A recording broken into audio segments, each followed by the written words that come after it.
They will resort to lawyers. They will go to the courts, arbitration, mag-court of appeals pa na, mag-Supreme Court pa na.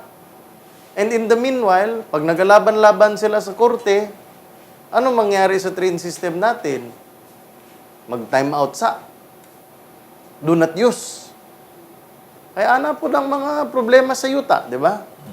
Pag na ay naglaban-laban sa yuta, do not use. And I think that is the worst case scenario. The best case scenario is very simple. Make it work. Kayo ang may kontrata niyan, make sure that you do your job and you address the problems immediately, effectively, efficiently. Kabalo ko na tanang mga train system na adyo problema. But not like this. This is unacceptable. I think our public deserves better. Kaya gani nagasamok-samok ko kay luoy kayo mga tao. Imagine this, so you could understand the situation. Ang MRT system runs from Taft Avenue all the way to North Avenue. Ang original speed, ana, is 60 kilometers per hour. With 60 kilometers per hour, that means from Taft Avenue to North Avenue, 30 minutes lang. That is better than any bus or private vehicle on EDSA. Pag rush hour. Ilabi na pag rush hour. So, that is the convenience of the MRT. Karon, ang current speed ana is 40 kilometers per hour. 40 kilometers per hour because ginasabi nila uncomfortable yung ride kay hindi na bilog yung wheels niya. Tapos yung tracks, sira-sira na yung mga tracks, yung rail. So kailangan 40 kilometers per hour both for safety and maintenance purposes. Ang problema sa 40 kilometers per hour, yung trip mo na originally 30 minutes from Taft to North Avenue is now 45 minutes. Just last week, nag-submit ang maintenance na kung pwede, ibaba pa yung 40 kilometers per hour. Maging 30 kilometers per hour.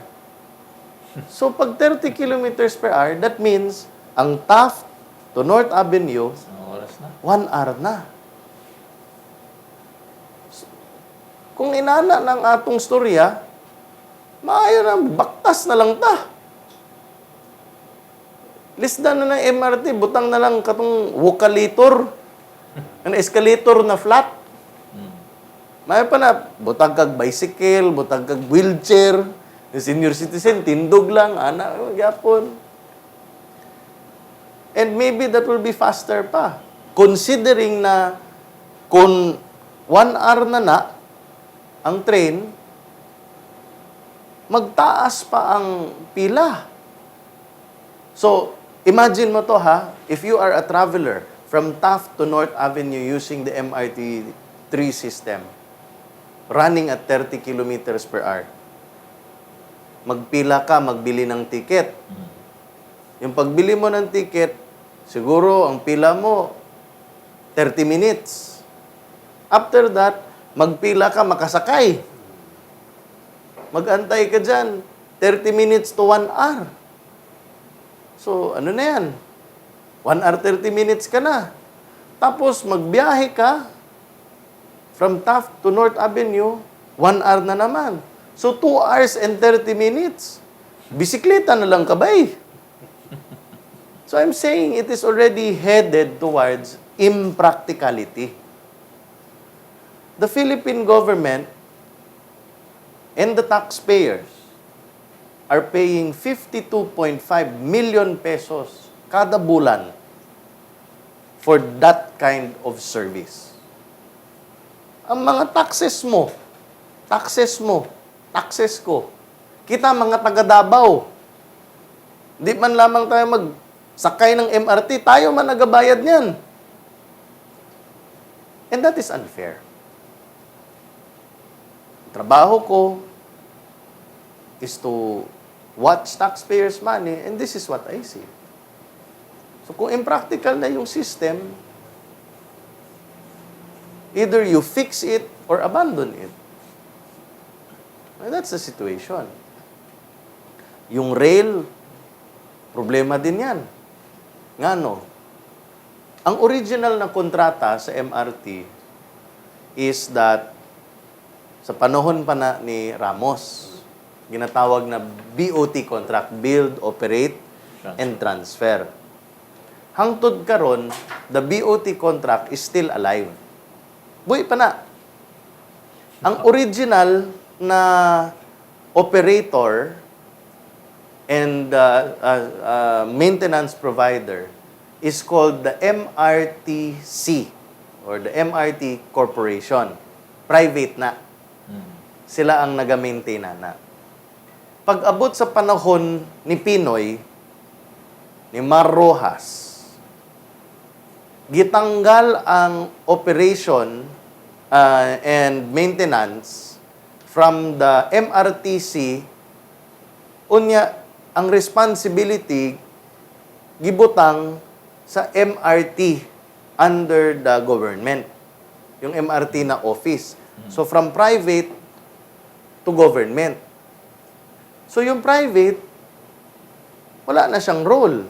Hulat na lang siya na mag-transfer ng property pagkahuman sa kontrata ni Ramos. Kining MRT na government, sila na ang nagabayad sa maintenance, which is done by Buri. And there are two kinds of maintenance. Maintenance for the train and maintenance for the truck. Now, akong pangutana, dito sa Kongreso na ay investigation, nangutana ko, who is in charge of the maintenance of the trucks? Sabi ng MRTC, yung private, MRT. Sabi ng MRT naman, Buri. Sabi naman ng Buri, MRT. Nagkapasahan. Second question, ano ko sa ilaha, okay? If the trucks are no longer maintainable or a portion of the trucks cannot be maintained anymore, it has to be replaced. Who will replace that portion of the trucks? Sabi ng Buri, sir, dapat MRT ang mag-replace niyan. Sabi naman ng MRT, yes sir, dapat tayo, MRT and the Department of Transportation yung mag-replace ng trucks. Ako, teka. Bakit kayo ang mag-replace ng trucks? Meron man tayo active na BOT contract with MRT Corp. Di ba, yung MRT Corp is guaranteeing that those trucks will be used throughout the contract life. Na-shock sila. Na-realize nila na tama pala yung ginasabi ko. It should not be the taxpayers to pay, who will pay for the replacement of the trucks, but it should be MRTC. Kaya man yung kontrata. That they guarantee that these trucks will work throughout the contract. Eh nag-fail naman certain portions, nag-break naman. Eh di dapat sila ang magpalit. So yan yung mga pipila lang ka-problema diha. Ako, nakita ko naman yung papel, gibasa ko yan. Aminin ko man, hindi ko memorize yan lahat or hindi ko maintindihan lahat ng problema, pero marami na ako nakitang problema. And it is not just sa Dalian, yung mga bagong mga train, or Buri, which is the maintenance provider and the rehabilitation provider, or the MRT, which is the government, and the DOTR, government, MRTC. Hindi ko memorize lahat ng problema, pero kadaming problema dyan. And for me, going back to your question, Salds, ayusin lang nila ito step by step. And kumbinsihin lang nila yung public that it is safe and efficient again. Okay, Sals, mga kaiksuna, una na ito hisgutan ang Dutertenomics ug ang mga proyekto din sa Mindanao. Magpahulay lang tag makadiyot. Alam mo gawak yung balik din pa. Kalamboan Dala Tanan.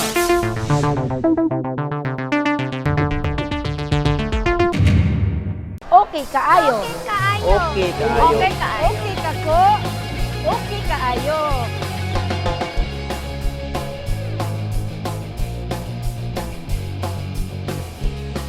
Ako si Michael Mike Imoya, 30 years old, from Deca Homes, Tigato, Davao City.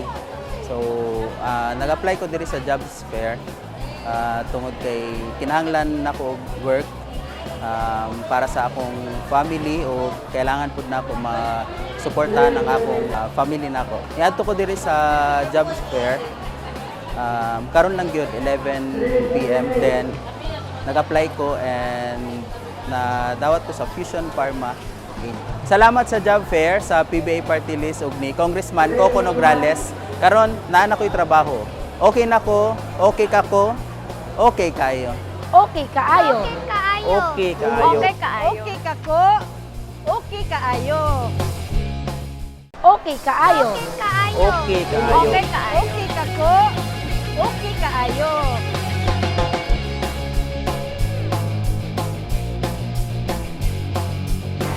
Ako si Grisel Oroques, taga General Santos City. Bago ra ko diri sa Davao kay diri nami mamuyo sa akong bana kay diri siya nagtrabaho. Salamat sa libreng check-up o tambal pinaagi ni Congressman Coco Nograles. Nalipay kayo ko kay matambalan akong anak nga sa libre nga paagi. Okay na ko, okay ka ko, okay kayo. Okay kaayo. Okay kaayo. Okay kaayo. Okay kako. Okay kaayo. Kalamboan Dala Tanan.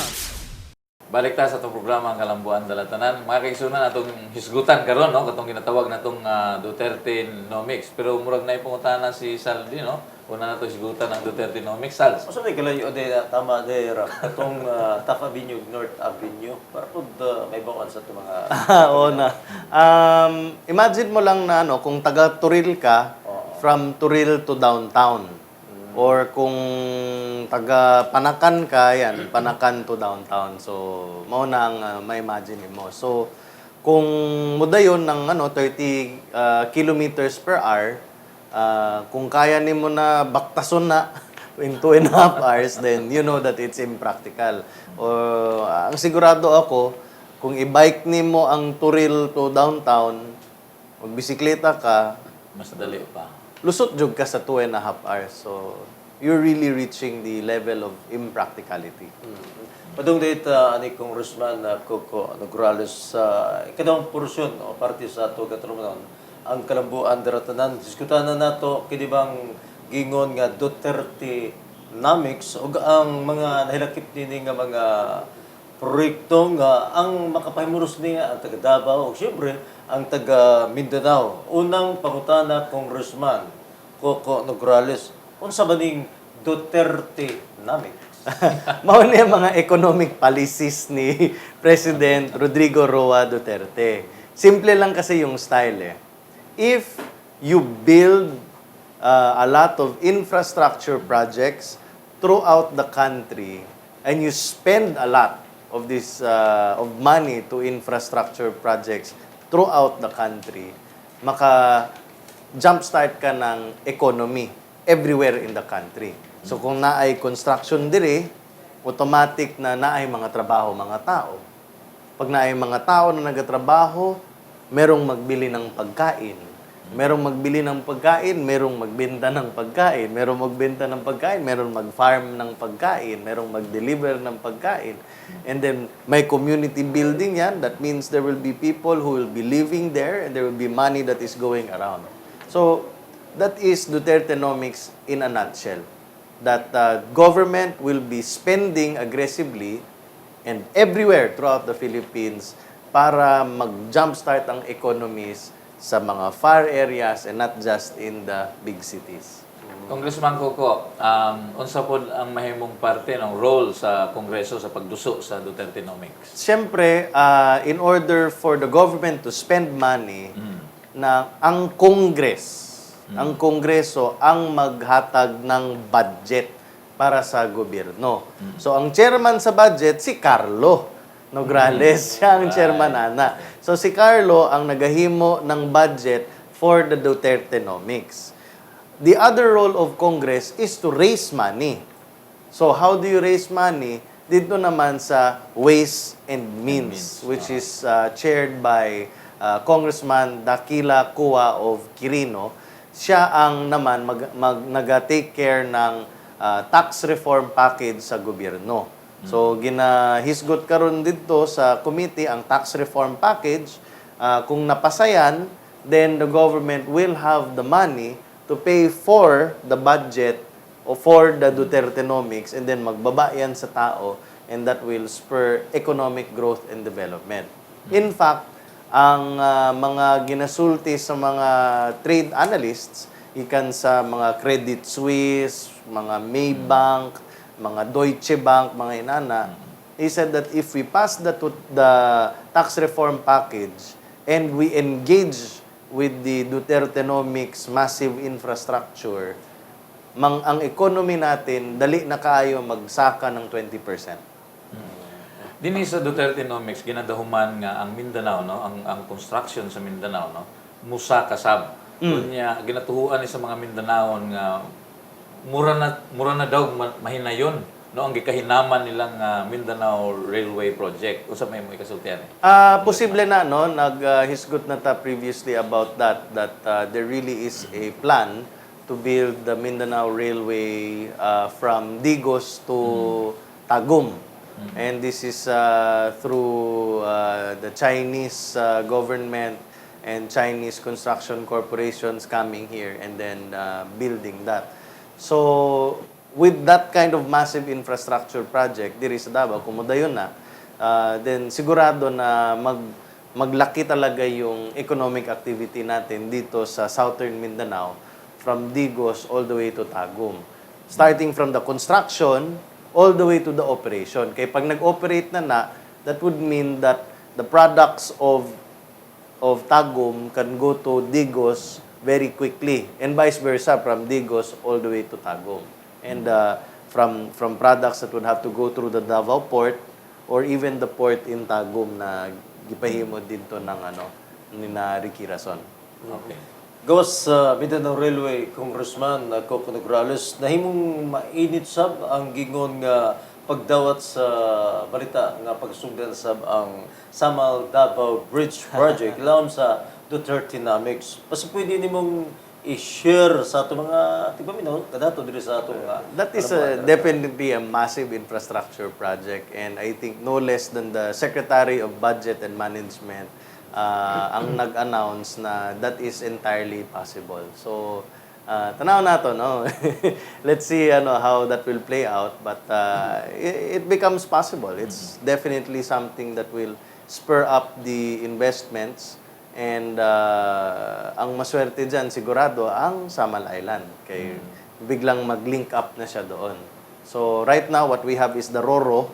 Pag may bridge na yan, then the Roro maybe will move na from Samal to Oriental. Nisgutan sab ang gingon nga pagbutang og airport sa Island Garden City of Samal, Congressman Coco Nograles. Kung galing man nga, mahuman na gitong Samal Bridge Projects. Inod ba? Dugay na plano, but it's possible, but I don't know na if it will happen within the Duterte administration. Kay daghang pang mga pwedeng ma-improve sa Davao City International Airport nato. In fact, our Davao City International Airport is not fully utilized and not even fully constructed kay wala pa ganit ang taxiway dito. And remember, the old airport can still serve as an expanded airport should we choose to use it as an expanded airport. So, having the Samal Airport becomes more possible kung saturated na ang atong Davao International Airport. Isgutan ng airport, Congressman Coco Nograles, napabalita nga tanggalo na ang Public-Private Partnership o PPP program no, sa pag-rehabilitate sa Davao International Airport. Kung sa may kasulti na yun. Ang PPP kasi is a privately funded rehabilitation money for the Davao International Airport. That only means na hindi na natin kailangan ang private funds to rehabilitate it because the government can afford to rehabilitate it by itself. So that's a non-issue. At tuta sa gigahinaman ni Kaubang Saldichato nga isyu, Congressman Coco, kining Favorite. Favorite Saldichato, ito posibleng pagkansila, no? O postpone pag-usap no, sa ginatawag natong barangay o SK elections. Panuna ang tanan, pwede ba may mangutana kung kanus-aba mo balik ang session sa Kongreso o unsa po ni kadugay no, karong Mayo? Nagsugod na ang session as of May 2 and we have session up to May 30 before ta mag-adjourn sine die from June 1 all the way to the 4th Monday of July. So kung itakel ng Kongreso ang any postponement or cancellation of the barangay election, then that will be either within the time frame sa May or pagbalik ng Kongreso from the 4th Monday of July all the way to October. Okay.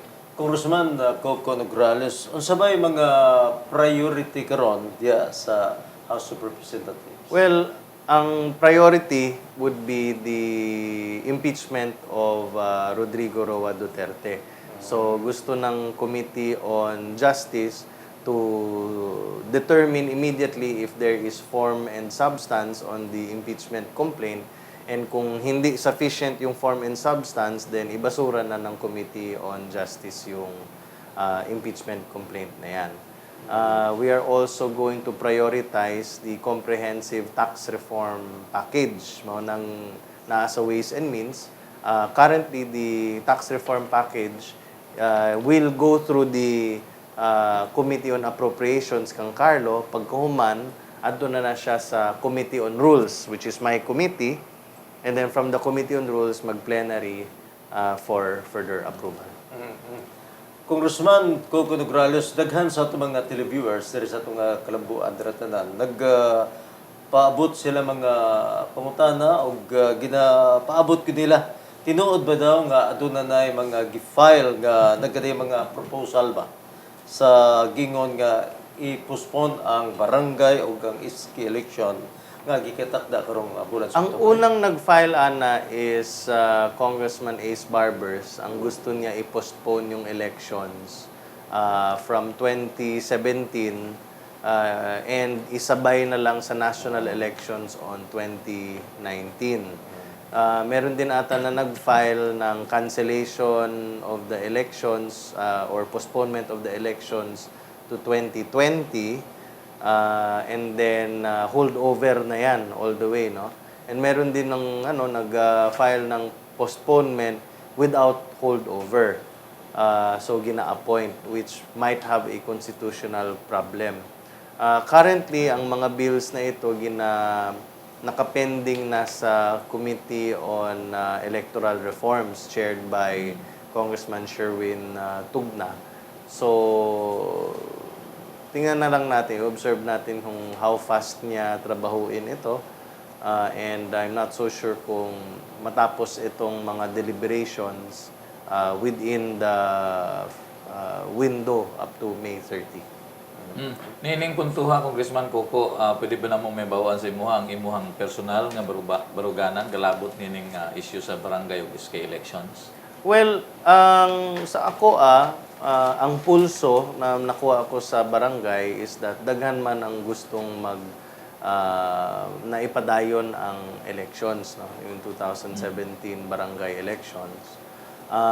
Wala pa na ako nakuha ang pulso sa akong mga colleagues sa Congress, no? Yung mga kapwa na akong mga kongresista. I-check pa na ako na. Ako personally, I am inclined to follow what my constituents want. So, ako, nag-ikot naman ako sa barangay and I'm getting mixed reviews at the moment. So, gina-consolidate ko pa yan. Okay. Doon ay usa nga nagduso, no? Nagsugyot siya nga kining barangay ug SK elections dito na lang himuon karong Mayo 2020. Year 2020, no? Dugay-dugay gyud or Wow. even after 2019 elections, no? From 2016 to 2020. Yes, ang akong pangutana kung unsa pod ang imong pulso niini, kung madayon mo galing ng ilahang proposal, unsa may sa tan-aw nimo mag-hold over na sad o kinahanglan mag-appoint og mga bagong opisyalis sa barangay, Congressman? Well, appointment is a different issue from postponement. So, iba ang debate ng appointment, iba rin yung debate ng postponement.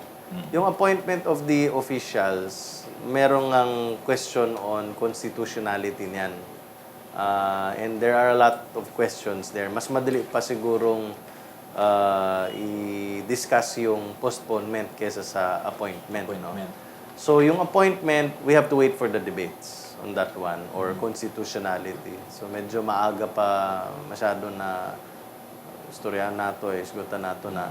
So, pag-abot naman sa postponement, I think 2020 is too long unless there is a very good reason why it has to be 2020.